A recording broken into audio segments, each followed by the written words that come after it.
ఓం శ్రీ మాత్రే నమః. అందరికీ నమస్కారం అండి. బ్రహ్మంగారి కాలజ్ఞానం ప్రకారం ఏప్రిల్ 26 నుంచి కుంభరాశి వారికి వీరి యొక్క జాతక ఫలితాల ప్రకారం ఈ రాశి వారు ఎన్ని పనుల్లో ఉన్నా సరే ఒక 10 నిమిషాలు ఈ వీడియోకి కేటాయించి ఈ వీడియో చివరి వరకు వినండి. ఓం శ్రీ నిదానం పాటి లక్ష్మీ అమ్మవారి జ్యోతిష్యాలయం గురువు గారు రామరాజు గారండి. ప్రేమ సమస్యలు, పెళ్లి సమస్యలు, భార్యాభర్తల సమస్యలు, అత్తకోడల సమస్యలు, అత్తగాదాలు, అప్పుల బాధలు, ఇలా ఏ సమస్యలకైనా ఈ గురువు గారు చాలా చక్కటి పరిష్కారాలు చెప్తారండి. గురువు గారి ఫోన్ నెంబర్ వచ్చేసి 9963017014 అండి. ఇది నమ్మకం ఉంటే ఒక్కసారి గురువుగారు ట్రై చేసి చూడండి. నమ్మకం ఉంటేనే చేయండి. ఫేక్ కాల్స్ మాత్రం అసలు చేయకండి. చాలా నమ్మకతమైన గురువుగారండి. చెప్పినట్టుగా జరుగుతుంది. 24 గంటల్లోని ఫలితాలు అనేవి లభిస్తాయి. మీరు చాలామంది ఫేక్ కాల్స్ అంతా చేస్తున్నారండి. గురువుగారి ఫేక్ కాల్స్ చేయకండి. చాలా నమ్మకతమైన గురువుగారు. నమ్మకం ఉంటేనే ఫోన్ చేయండి. అన్ని విషయాలు చెప్తారు. ఈ రాశి వారిని చాలా వరకు కూడా ఒక అదృష్టపు రాశిగా మనం చెప్పుకోవచ్చు. దేవుళ్ళు దేవతలు ఉంటారని మనం చెప్పి నమ్ముతూ ఉంటాం. కానీ సూర్య భగవానుడు అంటే కనిపించేటటువంటి ప్రత్యక్ష దైవం. అలాంటి సూర్య భగవానుడు ఈ రాశి వారికి అధిపతిగా ఉండటం ఈ రాశి వారికి ఒక అదృష్టం అని చెప్పుకోవచ్చు. అలాంటి అదృష్టం అనేది మీకు దక్కింది కాబట్టి ఈ రాశిలో ఉన్నటువంటి వారు పురుషులు అవ్వచ్చు, స్త్రీలు అవ్వచ్చు, చక్కగా ఉదయాన్నే స్నానం చేసిన తర్వాత ఆ సూర్య భగవానుడికి గనక మనం ఉదయాన్నే ఒక చెంబుడు నీళ్లతో సూర్య నమస్కారం చేసుకున్నట్లయితే గనుక అలా చేసుకోవడం వలన ఏంటంటే మీకు బాగా కలిసి వస్తుంది. ఆ రోజంతా కూడా మీకు చాలా బ్రహ్మాండంగా ఉంటుంది. మీరు ప్రతిరోజు కూడా ఇలా చేసుకోండి. మీకు అది ఒక అలవాటులాగా మారుతుంది. అలాగే మీకు అదృష్టం కూడా వచ్చి పడుతుంది. ఇలా చక్కగా మీకు ఈ సింపుల్ పరిహారం అనేది చాలా పనికొస్తుంది. ఇక ఈ రాశి వారి విషయానికి వస్తే గనుక చాలా అదృష్టవంతులుగా చెప్పుకోవచ్చు. ఈ రాశి వారు స్త్రీలు అవ్వచ్చు, పురుషులు అవ్వచ్చు, చాలా గంభీరంగా ఉంటారు. అంటే ఎక్కడ కూడా ఎవరికి కూడా లొంగరు, తగ్గరు. వీరికి ఏంటంటే ఒక పొగరు అనేది వీరికి ఆటోమేటిక్గా వీరి యొక్క రాశి పరంగా ఉంటుంది. వీరు ఉన్నటువంటి ప్రదేశంలో ఎక్కడైనా సరే ఉన్నటువంటి ఆ 10 మందిలో వీరే టాప్గా కనిపిస్తూ ఉంటారు. వీరి రూపము అలాగే ఉంటుంది. అలాగే వీరి యొక్క గుణగణాలు కూడా అలాగే ఉంటాయి. వీరు చెప్పింది ఎదుటివారు వినాలి అన్నట్లుగా ఉంటారు. ఒక్కొక్కసారి ఎదుటివారి మాట కూడా వింటారండి. అంటే ఇక్కడ ఎదుటివారి మాట వినరు అని మనం చెప్పుకోవడం లేదు. అది సమయాన్ని బట్టి, సందర్భం బట్టి అలా వినాల్సిన సమయం వస్తే మాత్రం తప్పకుండా వింటారండి. ప్రేమతో వీరిని ఎంతైనా సరేనండి మన మాటలు వినేటట్లుగా చేసుకోవచ్చు. కానీ వీరికి ఒక మాట మాత్రం పొగరుగా మాట్లాడినట్లయితే మాత్రం వీరికి విపరీతమైనటువంటి కోపం అనేది వస్తుంది. మంచికి లొంగుతారు కానీ ఎప్పుడూ కూడా చెడుకి కానీ, పొగరుకి కానీ, కోపానికి కానీ లొంగేటటువంటి వ్యక్తులైతే కాదండి వీరి రాశివారు. అయితే ఈ రాశి పరంగా మనం కష్టాల గురించి ఆలోచించినట్లయితే చాలా రకాలైనటువంటి కష్టాలు పడ్డారండి ఈ రాశివారు. వీరికి ఎక్కువగా జీవిత పరంగా చాలా సమస్యలు అనేవి ఎక్కువగా ఉంటాయి. ఒక్క మాటలో చెప్పాలంటే వీరిది జీవిత పోరాటం. వీరి యొక్క జీవితం ఏమిటి అంటే ఒక చిన్న వయసు నుంచి కూడా పెద్దవారయ్యి ఒక వృద్ధాప్యం వచ్చే వరకు కూడా జీవితంతో వీరు పోరాడాల్సిందే. అలసిపోయినా సరే మళ్ళీ ఓపిక తెచ్చుకుని పోరాడాల్సిందే. అలా కష్టపడితేనే వీరికి రూపాయి అనేది మిగులుతుంది. జీవితంలో సమస్యలు కూడా ఒక్కొక్కసారి ఆటోమేటిక్గా అలాగనే వస్తూ ఉంటాయి. ఆ సమస్యలకి పరిష్కారం అనేది మీరు ఎత్తుక్కోవాల్సిందే, ఆలోచించాల్సిందే. అయితే మీకు రాబోయే రోజుల్లో ఉన్నటువంటి అదృష్టం ఏమిటి అంటే చిన్నప్పటి నుంచి కూడా దైవానుగ్రహం అనేది పుష్కలంగా ఉంటుంది. సమస్యలు అనేవి చాలామందికి వస్తాయండి. కానీ పరిష్కారం లేని వాళ్ళు ఎంతమంది ఉన్నారో తెలుసా? సమస్య ఏదైతే ఉందో దానికి పరిష్కారం ఉంటుంది అని చెప్తారు. కానీ పరిష్కారం లేని సమస్యలు ఎంతమందికి ఉంటున్నాయో అని ఒక్కసారి ఆలోచించండి. అలాగా పరిష్కారం లేనటువంటి సమస్యలతో చాలామంది కూడా అల్లాడిపోతున్నారండి. డబ్బు కావాలి అంటే సంపాదించుకోవచ్చు. అదే ఆనందాన్ని అయితే కొని తెచ్చుకోలేం కదా. అంటే మనకి ఒక వస్తువు అందుబాటులో లేదనుకోండి, దాన్ని డబ్బు పెట్టి కొనుక్కోవచ్చు. అంటే డబ్బు పెట్టినా ఆనందాన్ని దొరకని విషయాలు చాలా ఉన్నాయండి. ఒక మనిషి మనసులో ప్రేమని సంపాదించుకోలేము, అనురాగాన్ని, ఆప్యాయతను, ఆరోగ్యాన్ని. నిజంగా ఒక మనిషి మన మీద ప్రేమించేటటువంటి ఒక గుణాన్ని, మనశ్శాంతిని, ఇలాంటివేమీ కూడా మనం కొనుక్కోలేము. కానీ ఈ రాశి వారికి మీకు చాలా పరంగా చాలా కాలం నుంచి మీకు ఇవన్నీ కూడా దొరకలేదు. ఇవన్నీ కూడా మీకు దొరకబోతున్నాయని చెప్పుకోవచ్చు. మీకు సమస్యలు వస్తూనే ఉంటాయి. కానీ తప్పకుండా వాటికి పరిష్కారం అనేది కూడా దొరుకుతుంది. అదే మీరు చేసుకున్నటువంటి అదృష్టం. ఎందుకంటే కలలో కూడా ఎదుటి వారి చెడు కోరుకునే వ్యక్తులై మీరు ఉండరు. అందరి మంచి కోరుకునే వ్యక్తులు మీరు. కాబట్టి మీకేంటంటే చాలా వరకు కూడా సమస్యలు వచ్చినప్పటికీ కూడా పరిష్కారాలు అనేవి ఆ దేవుడి రూపంలో ఏదో ఒక విధంగా పరిష్కారం అనేది దొరికి ఆ సమస్య నుంచి బయటపడగలుగుతున్నారు. అది నిజంగా మీరు చేసుకున్నటువంటి పూర్వజన్మ సుకృతం అని చెప్పుకోవచ్చు. కాస్తో కూస్తో మనిషి అన్న తర్వాత ఎవరికీ కూడా లైఫ్ అనేది సెల్ఫ్గా సాగిపోదండి. అంటే మనం అనుకున్నట్లుగా లైఫ్ అనేది ఎప్పుడు ఎవరికి కూడా ఉండదండి. ప్రతి మనిషి కూడా పైకి కనిపించినట్లుగా ఆనందంగా ఎవరు ఉండరండి. ఎవరికి ఉండే కష్టాలు అనేవి వారికి ఉంటూనే ఉంటాయి. పైకి చెప్పుకోలేని విధంగా ఉంటాయి. ఎందుకంటే పైకి చెప్పుకుంటే ఏంటంటే సమాజంలో విలువ గౌరవం తగ్గిపోతే చులకనైపోతామని చాలా వరకు దిగమింగుకుంటూ ఉంటారు. కానీ సమస్యలు లేనటువంటి మనిషి అనేది ఈ భూమి మీద ఎవరూ లేరండి.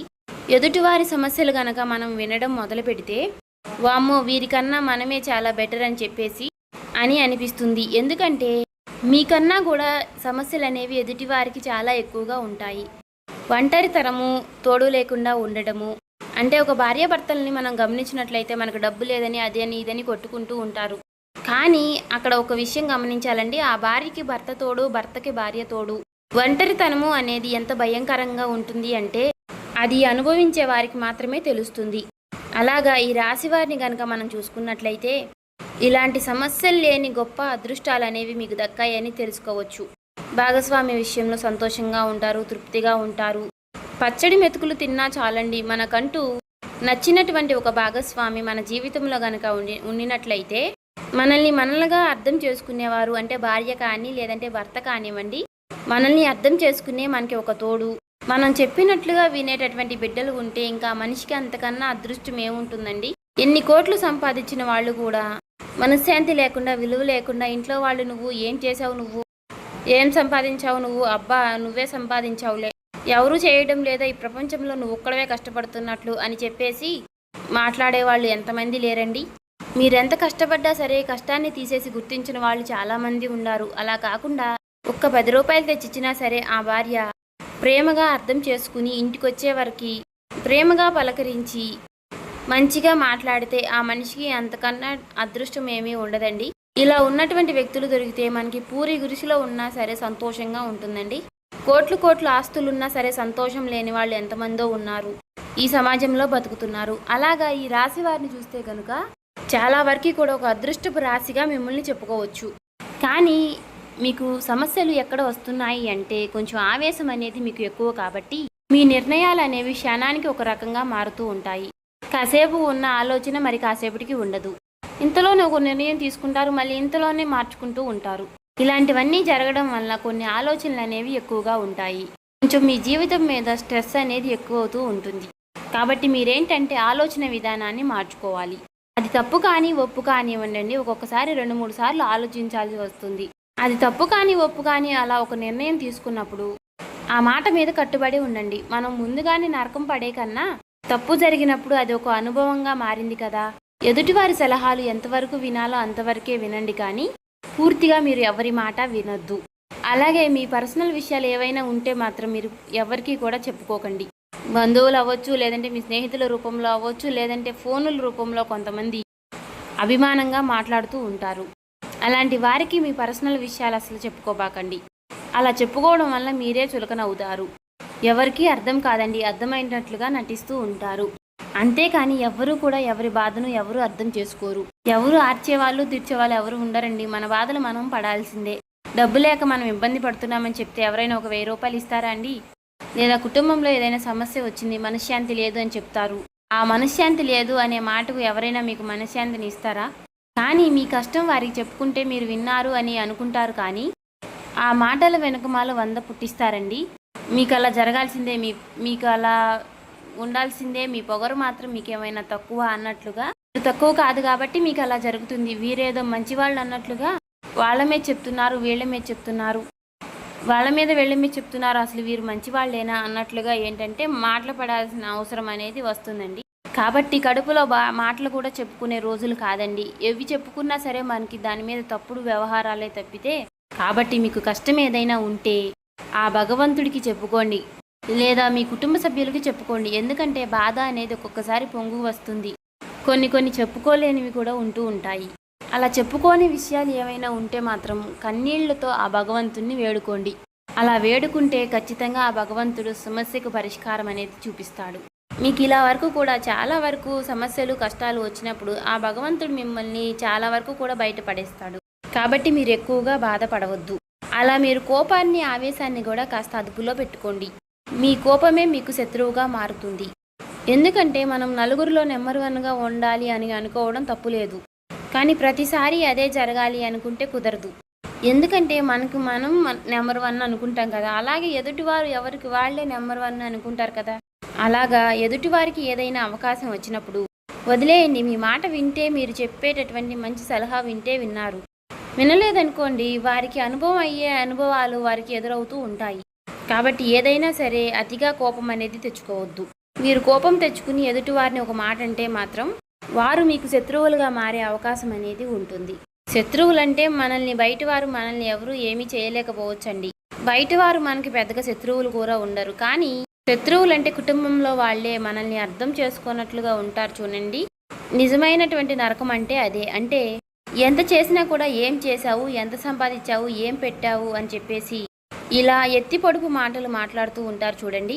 అలాంటి మాటలు అనేవి మనకి మనసుకు బాణాల్లాగా తగులుతూ ఉంటాయి.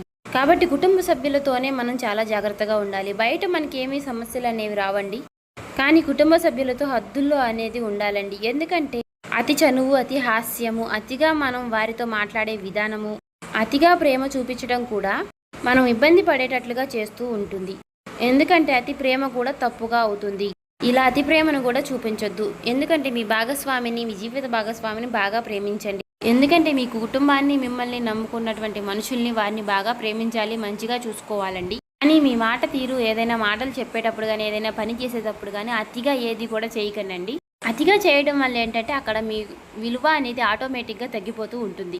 అక్కడ ఏంటంటే మనం అలా చేసేటప్పుడు వారు చనువు కొద్ది ఏదో ఒక మాట అనడము, ఆ మాటను మీరు తీసుకోలేక చిన్నగా ఇబ్బందులు పడడము ఇలాంటివి జరుగుతూ ఉంటాయి.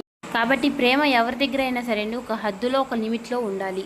కోపం అనేది ఎక్కువగా ఎలాగైతే ఉండకూడదు అని అంటామో, అతి ప్రేమని అనేది ఎవరి మీద కూడా ఎక్కువగా చూపించకూడదండి. ఈ మనసులో పెట్టుకుని మీరు వారికి చేయాల్సింది మీరు చేయండి. అంతేగాని అతిగా మాట్లాడడము, అతిగా సలహాలు ఇవ్వడము, అతిగా వారి యొక్క బాగోగుల గురించి ఎక్కువగా అరవడము ఇలాంటివి చేయకండి. వాటి వలన మీరు వారి దగ్గర చులకనైపోయేటటువంటి అవకాశాలు అనేవి ఎక్కువగా ఉంటాయి. ఈ చిన్న విషయాలన్నీ కూడా సరి చేసుకుంటే మీకు చాలా బాగుంటుందండి. ఈ రాశి వారికి ఇలాంటి చిన్నవి కూడా ఎక్కువ ఎదురవుతూ ఉంటాయి. కాబట్టి ఇవన్నీ కూడా ఎక్కువగా మీరు మనసుకు అనేది తీసుకోబాకండి. అన్నీ కూడా సక్రమంగా జరుగుతాయి. మీకు పరిస్థితులు అన్నీ కూడా అనుకూలంగా వస్తాయి. డబ్బు పరంగా కూడా మీకు సమస్యలు అనేవి చాలా వరకు తగ్గిపోయాయని చెప్పుకోవచ్చు. ధనపరంగా మీరు ఒక టైంలో చాలా కష్టాలని ఎదుర్కొన్నారు. చేతిలో చిల్లి గవ్వ కూడా లేకుండా చాలా కష్టపడ్డ రోజులు చాలా ఉన్నాయండి. నా అనుకున్న వాళ్ళే నలుగురిని అడిగినా సరే ఎవరు కూడా ఒక రూపాయి కూడా సహాయం చేయని వాళ్ళు చాలామంది ఉన్నారు. ఇలాంటివన్నీ కూడా మీరు చాలా ఫేస్ చేసి ఉన్నారు. అయితే మీ అదృష్టం వలన మీరు రూపాయి విలువ తెలుసుకున్నారు. మీరు చాలా కష్టపడడం అనేది నేర్చుకున్నారు. డబ్బుని ఎలా సంపాదించాలి అని కూడా నేర్చుకున్నారు. కాకపోతే మీరు గతంతో పోల్చుకున్నట్లయితే మీకున్నటువంటి డబ్బు సమస్యలు అనేవి చాలా వరకు తగ్గిపోయాయని చెప్పుకోవచ్చు. కోట్లకి కోట్లు ఉంటే ఏం చెప్పుకోలేము. కొంతమంది కోటీశ్వర్లు కూడా ఉండవచ్చు. కానీ కొంతమంది మధ్యతరగతి వాళ్ళు కూడా ఉంటారు. అలా చిన్న ఇబ్బందులు ఉన్నప్పటికీ కూడా గతంతో పోల్చుకుంటే పర్వాలేదు, మీరు సంపాదించుకున్నారు. ఇంకాస్త కష్టపడాలి అనే సంకల్పం అనేది మీలో ఉంది. జీవితంలో ఒక ఉన్నత స్థాయికి ఎదగాలనేటటువంటి ఆశ కూడా ఉంది. కాబట్టి బ్రహ్మంగారి కాలజ్ఞానం ప్రకారం మీకు ఏవైతే కోరికలు ఉన్నాయో ఈ ఏప్రిల్ నుంచి కూడా అన్నీ కూడా మీ కోరికలన్నీ తీరిపోయి, మీ సమస్యలన్నీ కూడా, కష్టాలన్నీ కూడా తీరిపోయి మీకు మంచి రోజులు రాబోతున్నాయని చెప్పుకోవచ్చండి. సో చూసారు కదండి, ఈ వీడియో నచ్చితే ఓం శ్రీ మాత్రే నమః, ఓం నమః శివాయ అని కామెంట్ చేయండి. ఇంకా ఎవరైనా సబ్స్క్రైబ్ చేసుకునే వాళ్ళు ఉంటే దయచేసి సబ్స్క్రైబ్ చేసుకుని లైక్ చేసి సపోర్ట్ చేయండి.